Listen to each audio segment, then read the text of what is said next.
Everyone at Haneul High knew one rule: never become a target.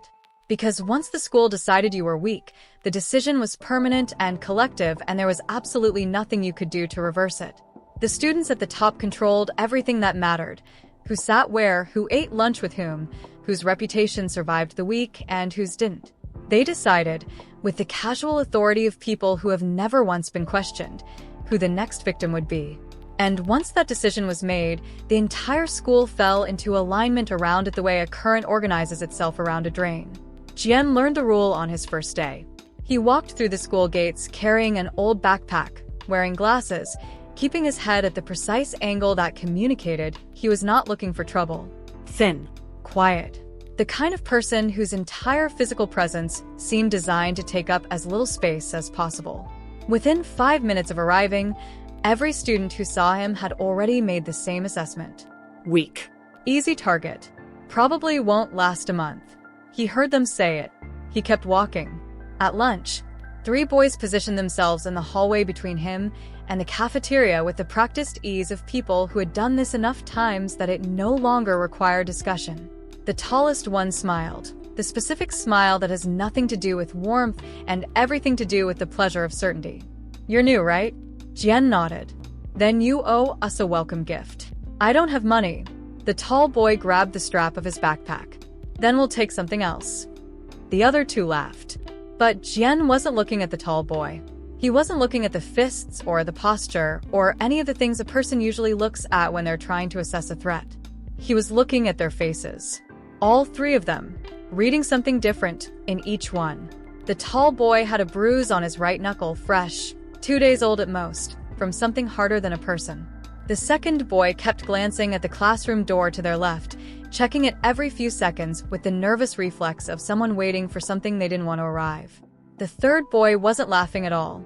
His expression was the expression of someone who desperately wanted to be somewhere else, but had calculated that the cost of leaving was higher than the cost of staying. Jian looked at the third boy directly. You're not the one making them do this. The laughter stopped. The tall boy's smile flickered. What? Jian kept his eyes on the third boy. You're just following him. He shifted his gaze slightly. And you're following someone else. For a moment, just a moment, all 3 of them looked uncomfortable in a way that had nothing to do with aggression. Something had been named that wasn't supposed to be named, and the naming of it had briefly exposed something real underneath the performance. Then the tall boy punched him in the stomach, and the moment ended. Jian went down. The hallway erupted. Someone had a phone out before he hit the floor, and the laughter that followed was the communal kind. The kind that spreads because participation feels safer than silence. Within an hour, the video was uploaded to an anonymous account, and Jian had officially become the school's newest joke. But nobody watched what he did while lying on that hallway floor.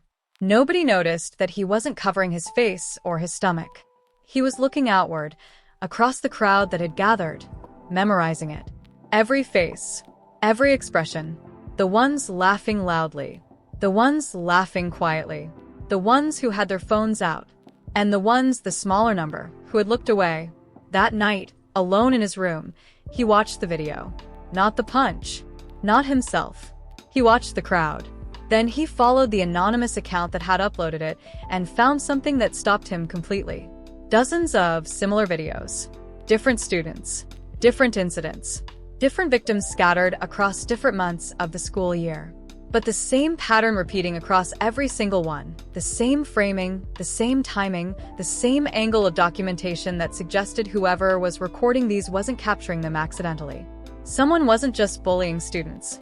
Someone was cataloging them. Jian started digging with a specific focus of someone who has found the thread they've been looking for without knowing they were looking for it. He pulled victim histories backward through school records, cross-referenced them against social media timelines, traced the arc of each person's collapse from the point before anything visible happened. The pattern was unmistakable once he could see it from above. Every single victim followed the same sequence. First, grades dropped, subtly, gradually, in ways that could be attributed to personal struggles rather than interference.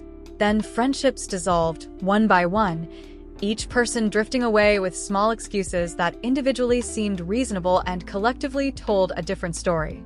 Then the rumors appeared from no traceable source, spreading with a speed that suggested infrastructure rather than gossip. And then, only then, the visible bullying began, by which point the target was already isolated, already discredited, already without allies. This wasn't chaos. It was engineering. And at the center of every thread he pulled was a single name. Kong Min-jae. Top student at Haneul High. Rich enough that money was never discussed because it was simply assumed. Popular in the way that certain people are popular when everyone understands that being close to them is protective and being against them is dangerous. Student council vice president. Trusted by teachers. Feared by students. And completely clean. Not a single documented incident. Not a single formal complaint. Not one piece of evidence that could be pointed to and held up. The perfect architect of a system designed to leave no fingerprints. The next morning, Jian walked directly past Min-jae's group. One of the surrounding boys laughed immediately. "Hey, glasses." Jian stopped walking, turned around. Min-jae looked at him with the studied calm of someone who never needs to perform dominance because it has never been questioned. "You're the new one." "I've heard about you," Jian said. Min-jae smiled pleasantly. "Good things, I hope." Jian adjusted his glasses with one finger. "Mostly lies." The group went completely silent. Not the silence of shock. The silence of people recalibrating, suddenly uncertain about something they had assumed was settled. Min-jae's smile stayed in place, but something behind it changed. "You should be careful." Jian looked at him directly, without flinching, without the nervous energy that usually accompanied someone saying something brave in the wrong hallway. "I am." Then he walked away. That afternoon his phone received a message from an unknown number. "Stop looking." He deleted it. 5 minutes later another arrived. "You don't know who you're dealing with." Jian read it twice, then set his phone down and felt something settle into place in his chest. The specific satisfaction of having just confirmed something he had suspected but needed proof of. Finally, he said quietly to himself. He had found the right person. The bullying that followed was systematic and escalating. Students shoved him in crowded hallways. His books vanished between classes.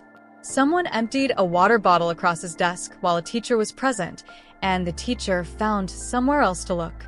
His locker accumulated insults in permanent marker that nobody seemed to notice applying. He never fought back. Not once. Instead, he watched, and every incident of aggression revealed another connection in the architecture he was mapping. The boy who stole his books was Min-jae's cousin. The student manufacturing and spreading rumors sat on the student council. The teacher whose gaze consistently found the ceiling whenever something happened in his vicinity had received what school records described as a generous donation from the Kong Family Education Fund. Piece by piece, he built the complete picture. Then he found the group chat. Hidden inside a social platform that the school's monitoring software didn't cover, accessible only through an invite link that one of Min-jae's less careful associates had forwarded through a chain that eventually reached someone who didn't understand its value. Hundreds of messages. Targets assigned with the clinical efficiency of task delegation. Each victim's profile listed in detail, academic weaknesses, family vulnerabilities, social dependencies, the precise pressure points that would make their collapse look self-generated rather than engineered. At the top of the chat, an administrator account. MJ. Jian took screenshots of everything. Then he put his phone down and sat with what he had for a long time, because what he was looking at wasn't just evidence of bullying. It was evidence of a system sophisticated enough that it had been operating invisibly for years inside an institution full of adults whose job was specifically to prevent this. He didn't expose it immediately. He wanted something larger. He wanted Min-jae to expose himself. The school announced a student council election 2 weeks later, and Min-jae was the inevitable winner, the kind of candidacy that exists as a formality because the outcome was never genuinely uncertain. He stood at the front of the auditorium during the debate with the relaxed confidence of someone performing a ceremony rather than a competition. "My goal is to make Haneul High a safer place," he said warmly. The applause was immediate and full. Then Jian stood up from the back of the room. "I have a question." Min-jae's smile remained in place. "Go ahead." Jian held up his phone and connected it to the auditorium's display system. a capability the school had installed for student presentations, which nobody had thought to restrict. A screenshot appeared on the projector screen. Then another. Then another. Messages. Names. Target assignments. Detailed vulnerability profiles. The complete documented architecture of how Haneul High's bullying system actually operated.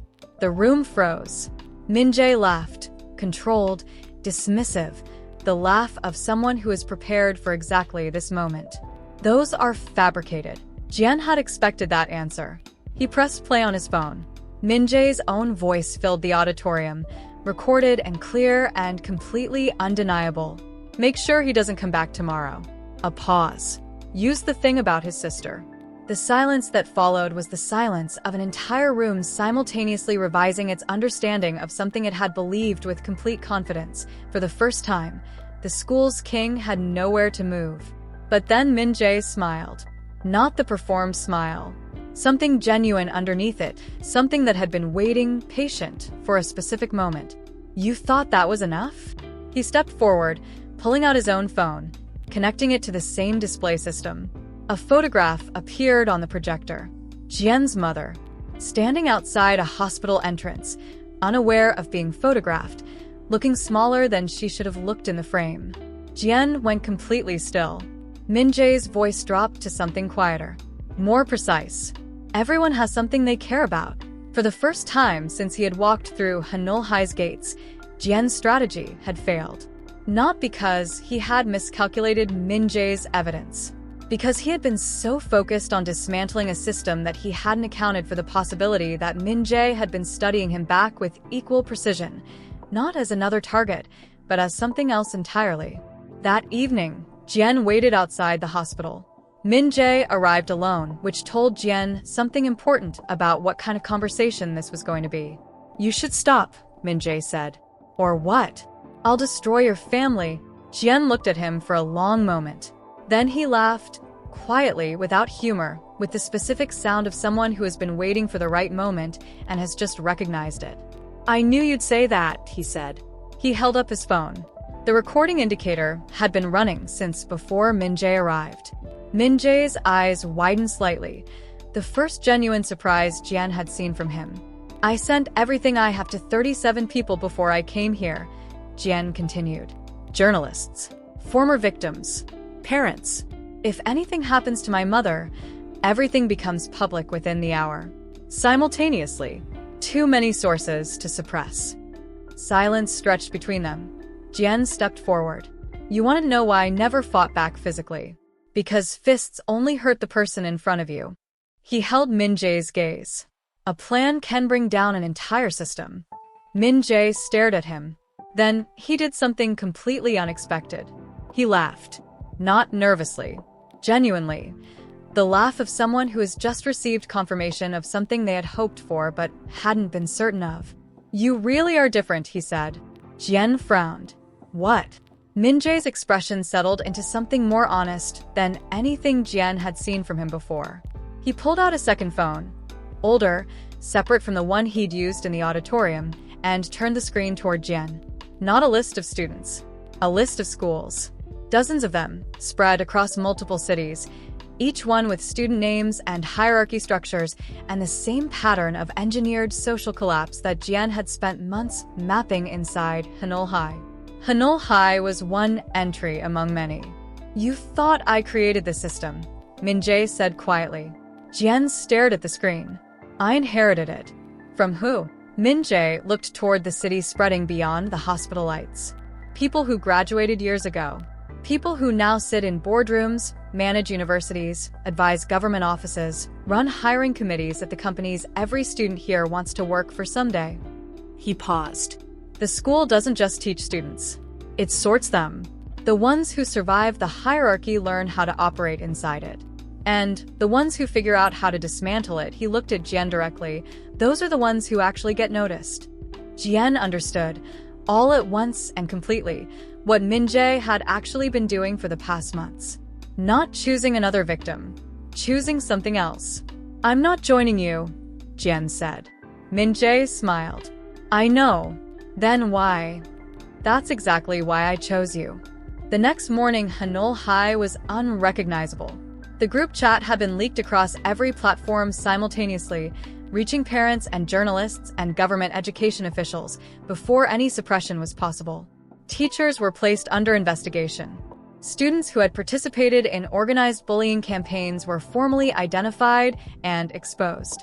Victims who had stayed silent for months or years found their voices in the sudden safety of numbers. The school's perfect public reputation collapsed in a single news cycle.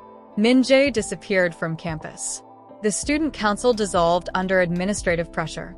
And Jian, the boy who had arrived looking like the easiest target the school had ever processed, became someone every remaining student was quietly, genuinely careful around. Not because he was physically threatening, not because he could fight, because everyone now understood that he had been watching from the beginning. That every person who had laughed in that hallway, every person who had looked away, every person who had participated in any part of what the school's hidden system had built, he had seen them, had noted them, had placed them somewhere in the architecture of a plan they hadn't known existed. 3 weeks later, standing alone on the school rooftop, his phone vibrated. Unknown number. One message. Welcome to the real game. Below it, an address in another city. And a photograph of a building he had never seen, with one line written beneath it. The next school is waiting. Jian stared at the message for a long time. Then he deleted it. He looked out over the school that had spent months trying to make him feel like nothing. The system that had processed hundreds of students through the same machinery of isolation and engineered collapse that had existed for years before he arrived and had fully expected to exist for years after he left. He picked up his backpack, walked toward the school gates, and smiled, because Haneul High had taught him something more valuable than anything in its curriculum. The weakest person in the room is never simply the easiest to defeat. Sometimes he's the one who has been watching everyone else from the beginning. And when he finally decides to move, the entire system falls apart.